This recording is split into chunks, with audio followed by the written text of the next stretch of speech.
হাসির রাজা, জ্ঞানের রাজা, রসিক রাজা গোপাল ভাঁড়।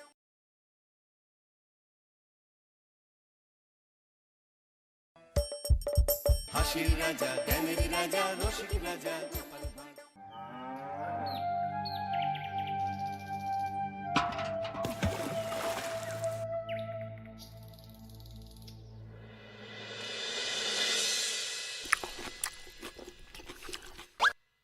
হে কি, জল নেই? জল শেষ হয়ে গেল নাকি? এই জানো তো, গ্রামের সব জলাশয়ের জলস্তর না নেমে গেছে, পুকুরও শুকিয়ে গেছে, কুয়োতে জল অনেক নিচে চলে গেছে। কি যে হবে কে জানে। এই বছর তো বৃষ্টি হয়েছে কম, তার উপর মানুষজন জল ব্যবহারের চেয়ে নষ্ট করে বেশি। দেখি, মহারাজকে বলতে হবে।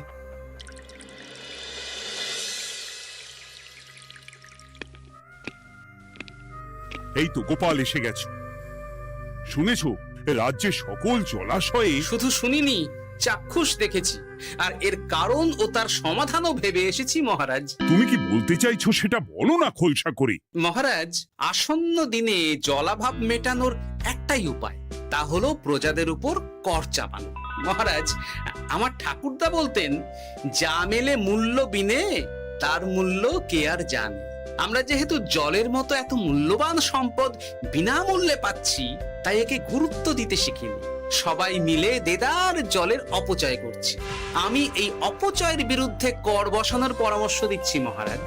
জলের জন্য দেবে দাম, ছুটে যাবে কাল ঘাম। হ্যাঁ, যখনই জলের জন্য কর দিতে হবে, তখনই জলের অপচয় বন্ধ হবে। এতে লাভটা কি হবে গোপাল? মানুষ কম জলে কাজ করা শিখে যাবে, ফলে আগামী দিনে যদি জল সম্পদ কমেও যায়, এই কৃষ্ণনগরের প্রজারা আগে থেকেই তার জন্য প্রস্তুত হয়ে যাবেন। কিন্তু আমি আমার প্রজাদের কাছ থেকে জলের দাম নেব গোপাল? না মহারাজ, কর বাবদ যে অর্থ উপার্জন হবে, তার সাথে আপনার দান মিলিয়ে রাজ্যের মধ্যে একটা বিরাট কৃত্রিম জলাধার বানানো হবে, বাহ বাহ বাহ! যেখানে বৃষ্টির জল সংরক্ষণ করা যাবে মহারাজ। এতে সারা বছর ধরে আর কোনো জলের অভাব থাকবে না মহারাজ। গোপালের প্রস্তাব বড় ভালো লেগেছে। আগামী দিনে ইতিহাসে এই কর্মযজ্ঞের কথা লেখা থাকবে বলেই আমার বিশ্বাস। আর তাই আমি গোপালকে এই মুহূর্তে 50টি স্বর্ণমোহর উপহার দেব বলে ঘোষণা করছি। সাধু সাধু সাধু।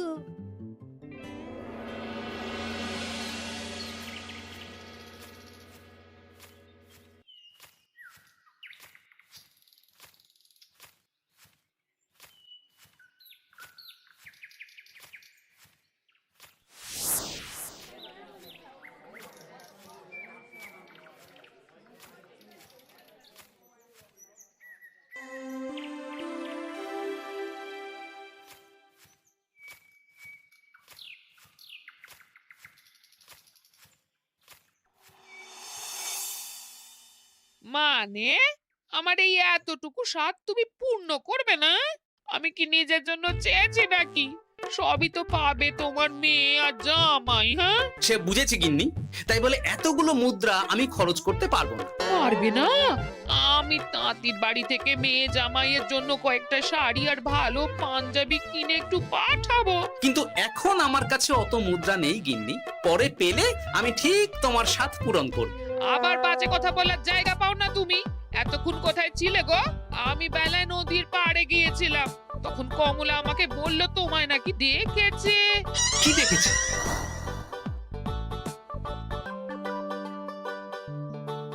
কোথায় গেল? এত বড় মুদ্রার থলে কি হাওয়াতে উবে গেল নাকি? এই রে, এ তো মহা ঝামেলা। কখন কে যে গিন্নিকে খবর দিচ্ছে সেটা টেরও পাইনি। বলি মুখে কুলু পাটলে যে বড়, বলি রাজা মশাইয়ের কাছ থেকে যে এত রোজগার করো, সেই মুদ্রা যায় কোথায়? আহ, কানের মাথা খেও না তো। আমি কি তোমার কোনো কিছুর অভাব রেখেছি? বলো একবার। খাওয়া পড়া কোনো কিছুর তো কোনো খামতি নেই তোমার। মানছি রাখোনি, কিন্তু তাই বলে আমিও তোমার স্ত্রী, তোমার গিন্নি গো, গিন্নি, তাই না? আমার তো জানার অধিকার আছে নাকি যে তোমার উপার্জনের অর্থ করি সব কোথায় যাচ্ছে? জানবে জানবে, সব জানবে। এখন কিছু খেতে দাও দেখি, পেটে ছুঁচোয় ডন বৈঠক মারছে। না, এরপর থেকে আর মহারাজের কাছে উপহার পেলে ওইভাবে খোলা হাটের মধ্যে দিয়ে আসা যাওয়া করা যাবে না।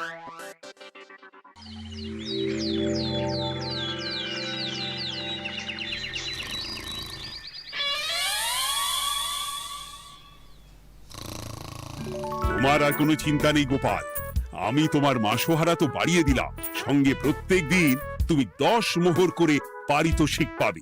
এই নাও।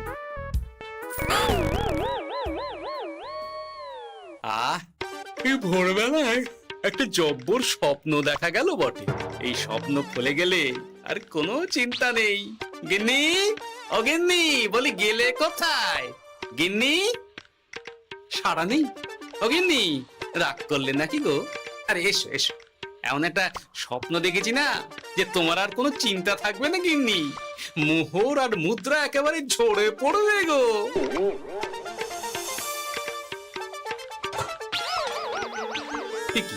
এইসব ফলাহার সাজিয়ে রেখে গেল কোথায় গিন্নি? নিজের বাপের বাড়িতে তো যাবে না, কেউ নেই সেখানে। মেয়ের বাড়ি গেল নাকি? না, মেয়ের বাড়িতে তো গিন্নি যায় না। তাহলে না না, খালি পেটে এত ভাবতে পারছি না। আগে মুখ হাত ধুয়ে এসে কিছু খেয়ে নি, তারপর দেখি গিন্নি কোথায় গেল। না, গিন্নিকে তো কোথাও দেখলাম না। গেল কোথায়? যাকে আগে রাজবাড়িতে তো যাই, ফেরার সময় না হয় আবার খোঁজ নেব, ততক্ষণে ফিরেও আসতে পারে।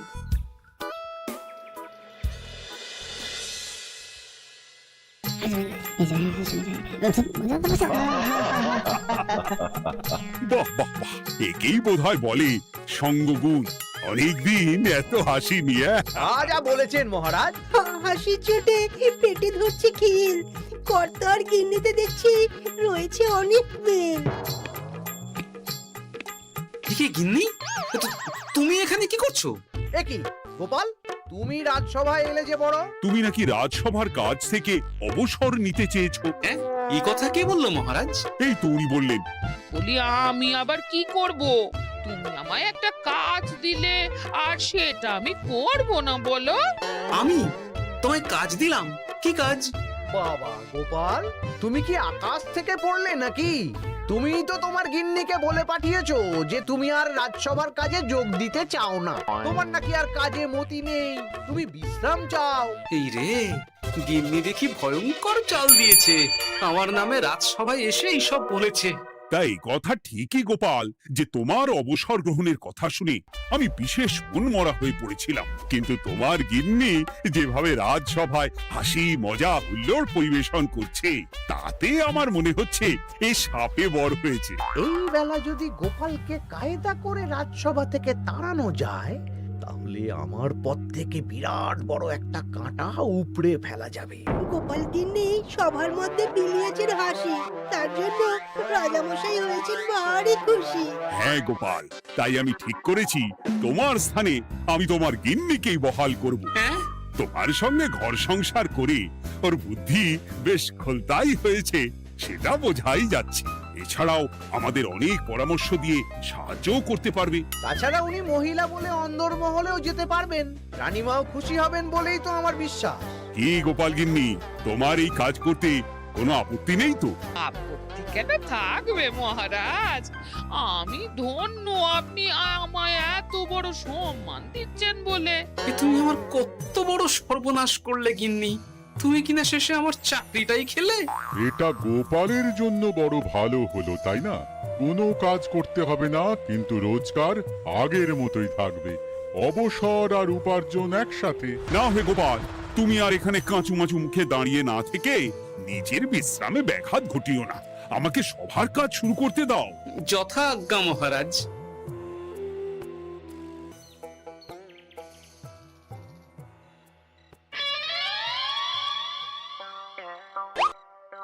মানে মহারাজ সমস্যার সমাধান করতে দিয়েছেন তোমাকে, আর তার উত্তর দেব আমি? কেন? তুমি আমার চাকরি খাবে আর তোমার সেই চাকরি রাখার দায় নেব আমি? হ্যাঁ হ্যাঁ, নেবে। মানে কাল রাজসভায় মহারাজের সমস্যার সমাধান করব, সেই মতো কথা দিয়ে এসেছি। হ্যাঁ, আগাম 10টা মুদ্রাও বাগিয়ে এনেছি। তার থেকে তোমায় একটা মুদ্রা দিলাম।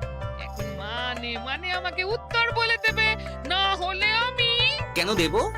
আমি পাবো একটা মুদ্রা, আর তুমি আমার কাছে উত্তর জেনে নিয়ে সেটাই বলে পাবে 9 মুদ্রা।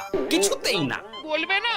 না। তাহলে ভালো করে শুনে রাখো, আজ থেকে ঘরের উনুনে হাঁড়ি চড়বে না।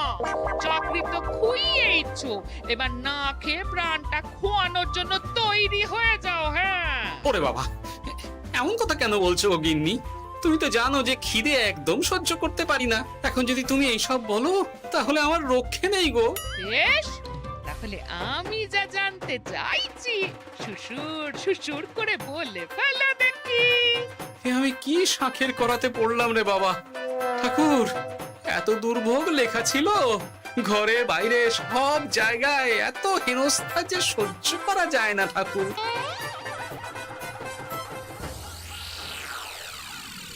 একেই তো বলে গো গিন্নি, মেঘ না চাইতেই জল। এতদিন কতভাবে চেষ্টা করেছি গোপালকে রাজসভা থেকে তাড়াবার, আর গোপাল নিজেই কিনা রাজসভা থেকে পালিয়ে গেল। সব বলছো? তোমার শরীর ঠিক আছে তো?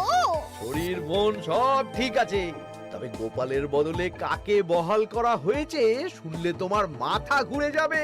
কাকে? গোপাল গিন্নিকে। আমার কিন্তু বিষয়টা খুব একটা সরল ঠেকছে না গো। গোপাল ভাঁড়ের বুদ্ধি তো আর যে সে বুদ্ধি নয়। উনি যাই করেন খুব ভেবে চিন্তে করেন, এর পেছনে আবার কোনো মতলব নেই তো।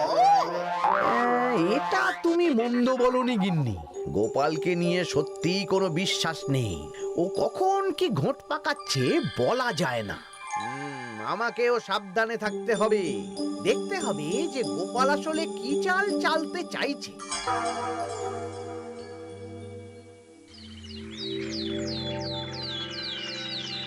হ্যাঁ গোপাল গিন্নি, এই একটাই প্রশ্ন আমায় সারা রাত ধরে জাগিয়ে রেখেছে। মানুষ মরে ভূত হয়, ভূত কি মরে? তাহলে ভূত মরলে কি হয়? ইয়ে মানে মহারাজ, এই প্রশ্নের উত্তর আমার আজকে দিতে ইচ্ছে করছে না। হ্যাঁ, আমি না হয় আপনাকে আগামীকাল এই প্রশ্নের উত্তর দেব, ঠিক আছে? হ্যাঁ, গাছ থেকে পড়ে গেলে জাপটে ধরে ডালকে। আজকের প্রশ্নের উত্তর উনি দেবেন কালকে। না হে গোপাল গিন্নি, তা হয় না। এই প্রশ্ন আমাকে সারা রাত বিচলিত করেছে। আবার যদি আজকেও এই প্রশ্নের উত্তর না পাই তাহলে তো আবার একটা নিদ্রাহীন রাত আমাকে কাটাতে হবে। ইয়ে মানে আমি বলছিলাম কি মহারাজ, গোপাল গিন্নি তো সদ্য এই কাজে বহাল হয়েছে, তাই তাকে তো একটু সময় দেওয়া দরকার নাকি? কিন্তু প্রশ্নের উত্তর না পেলে যদি মহারাজের শরীর খারাপ হয় তার দায় কে নেবে মন্ত্রী মশাই? এই রে, এখন আমি কি করব? এ তো মহা বিপদে পড়লাম দেখছি। আচ্ছা মহারাজ, ঠিক আছে ঠিক আছে, আমি এই প্রশ্নের উত্তর দেব, কিন্তু আমার না একটু সমস্যা আছে। খোলা হাওয়াতে গিয়ে না দাঁড়ালে আমার ঠিক মাথা খোলে না, তাই বলছিলাম। তাই না হয় যাও, হাওয়া খেয়ে এসে মাথাটা খোলতাই করে নাও, কিন্তু এই প্রশ্নের উত্তর আমাকে আজকেই দিতে হবে। হ্যাঁ, উফ, এই যে কি সমস্যা! সারাদিন ঘরে বসে থেকে থেকে তো আমার সারা গায়ে বাদ ধরে গেল। সেই সকাল বেলা আমাকে ফলাহার করিয়ে দিয়ে গিন্নি তো চলে গেছে রাজবাড়িতে চাকরি করতে। এদিকে আমার যে পেটে কিচ্ছুটি নেই, তার কি হবে? মহারাজ দোকানে গিয়ে যে ভালো মন্দ খাবো তারও উপায় নেই। তাহলেই তো কাঁড়ি কাঁড়ি খরচা। না, একবার দেখি তো উনুন ধরিয়ে অন্তত ভাতটা চাপাতে পারি কিনা। তাহলে গিন্নির ওই হাঁড়ি না চড়ার হুমকির হাত থেকে অন্তত বাঁচা যাবে।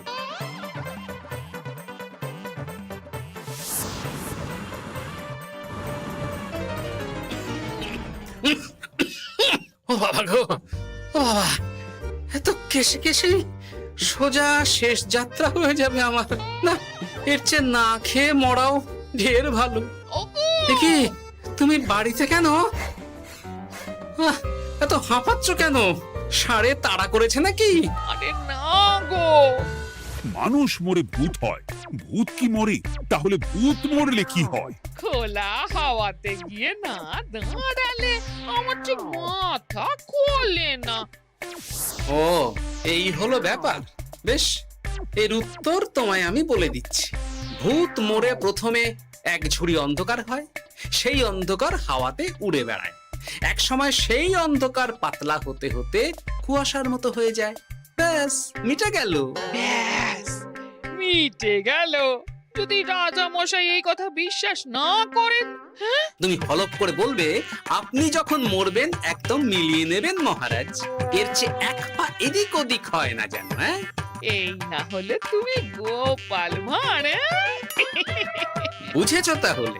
এই তুমি চিন্তা করো না, রাজবাড়ি থেকে ফেরার সময় আমি তোমার জন্য অনেক অনেক বাজার করে আনবো, ঠিক আছে?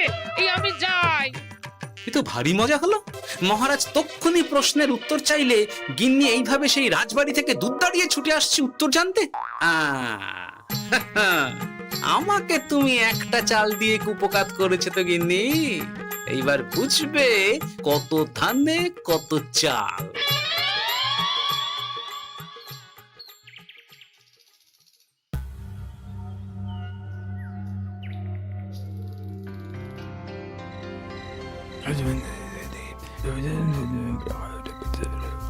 বুঝেছিস তো তোর কাজটা? খুব বুঝেছি গোপাল দাদা। নেই, এবার লেগে পড় দেখি।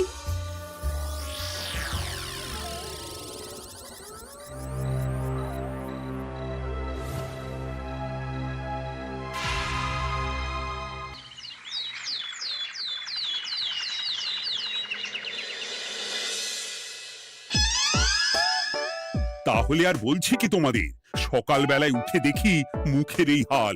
এই কাণ্ড কি করে হলো মহারাজ? আহ, তার আমি কি জানি। আমি সকালে উঠে আয়নায় নিজেকে এই অবস্থায় দেখে খুব চিন্তায় রয়েছি।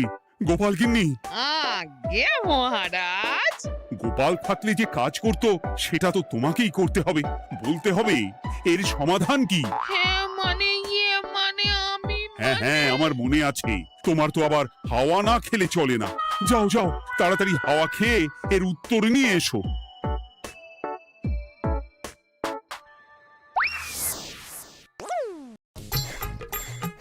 এই জন্য তুমি এত দূর ছুটে এলে গিন্নি? মহারাজকে বলবে যে তিনি যেন আজ রাতে চাদরটা মুখে ভালো করে মুড়িয়ে ঘুমোন, তাহলেই মিটে যাবে। এই রং চলে যাবে আর নতুন করে কিছু হবেও না। ও মা, বলি এত সোজা সমাধান? তা নয় তো কি?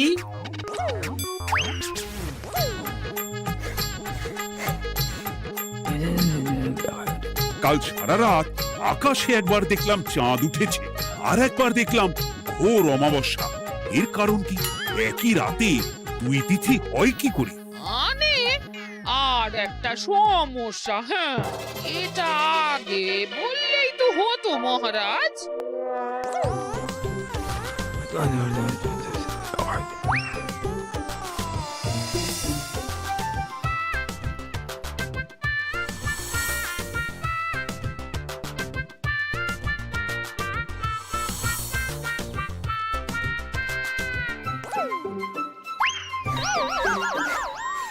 এ কি, তুমি হাওয়া খেতে গিয়ে এইভাবে খাবি খাচ্ছ কেন গোপাল গিন্নি? এর কারণ আমি জানি মহারাজ। সে কি কাণ্ড! তুমি কি করে জানলে? গোপাল গিন্নি মোটেও হাওয়া খেতে যায়নি মহারাজ, সে গেছিল নিজের বাড়িতে গোপালের কাছে আপনার বলা প্রশ্নের উত্তর জেনে আসতে। মানে গোপাল গিন্নি তার মানে আমাকে ঠকিয়েছে? তা জানি না মহারাজ, তবে আমার মনে হয় এর পেছনে গোপালের কোনো গভীর ষড়যন্ত্র আছে, না হলে সে এমনটা করবে কেন? আর এক রাতেই আপনার সাথে এতগুলো অদ্ভুত ঘটনা পর পর ঘটবে কেন? বটে, এক্ষুনি গোপালকে ডেকে আনো।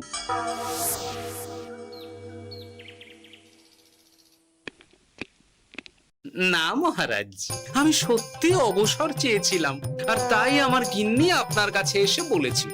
ওর কোনো দোষ নেই মহারাজ। না মহারাজ, আমি মিথ্যে কথা বলেছি। হ্যাঁ, উনি আপনার কাছ থেকে পাওয়া সোনার মোহর নিয়ে বাড়ি যান না, তাই আমি ওকে শায়েস্তা করতেই এই ফন্দি করেছিলাম।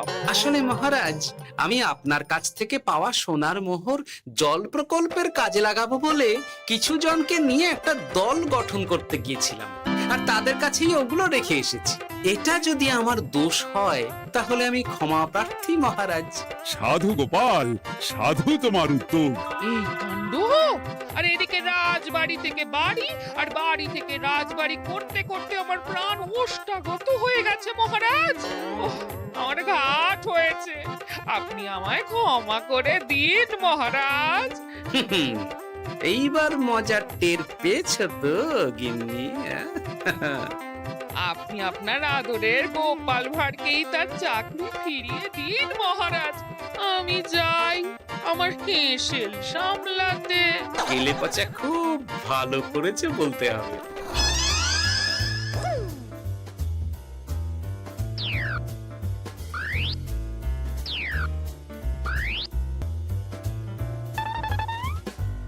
তবে মহারাজ, অমাবস্যা পূর্ণিমা সব আমার বুদ্ধিতেই কেলেপচা করেছিল।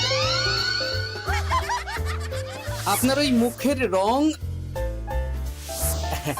ওটি একটি বিশেষ রং যার আয়ু একদিন, তাই ওটা এমনিই মিলিয়ে গেছে। হ্যাঁ, সেই বরং ভালো। তুমি তোমার গিন্নিকে নিস্তার দাও গোপাল। তাছাড়া আমিও আমার গোপালকে ছেড়ে আর থাকতে পারছি না। যথা আজ্ঞা মহারাজ। আমারও যে আর এই অবসর ভালো লাগছে না মহারাজ। গোপাল ছাড়া রাজসভা যে লাগে ফাঁকা ফাঁকা, তাই তো আবার চাকরিতে তাকে বহাল রাখা।